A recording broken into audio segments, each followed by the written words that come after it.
HSC পরীক্ষা পেছানো সহ 4 দফা দাবিতে সিলেটে সড়ক অবরোধ করে বিক্ষোভ করেছে শিক্ষার্থীরা। বৃষ্টিতে ভিজে তারা মঙ্গলবার দুপুর 12টা থেকে বিকেল 3টা পর্যন্ত সিলেট কেন্দ্রীয় শহীদ মিনারের সামনে বিক্ষোভ করেন। পরে পুলিশ তাদেরকে বুঝিয়ে সরিয়ে দিলে সড়কে যান চলাচল স্বাভাবিক হয়।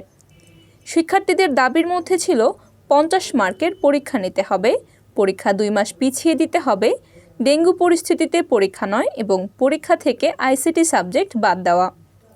মঙ্গলবার সকাল থেকে নগরীর বিভিন্ন শিক্ষা প্রতিষ্ঠানের শিক্ষার্থীরা সিলেট কেন্দ্রীয় শহীদ মিনারের সামনে এসে জড়ো হতে থাকেন।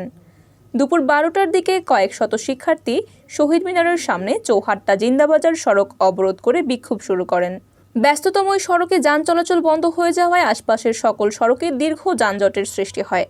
এ সময় জিন্দাবাজার চৌহাট্টা সড়ক দিয়ে চলাচলকারী যাত্রীদের সাথে শিক্ষার্থীদের দফায় দফায় বাকবিতণ্ডা হয়।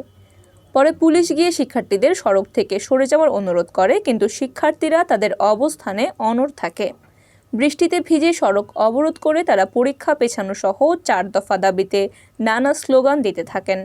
শেষ পর্যন্ত পুলিশ কর্মকর্তারা শিক্ষার্থীদের দাবিগুলো জেলা প্রশাসকের মাধ্যমে শিক্ষামন্ত্রীর কাছে প্রেরণের আশ্বাস দিলে তারা সড়ক থেকে সরে যান। প্রসঙ্গত, আগামী 17 আগস্ট থেকে সারা দেশে একযোগে শুরু হতে যাচ্ছে এইচএসসি ও সমমানের পরীক্ষা।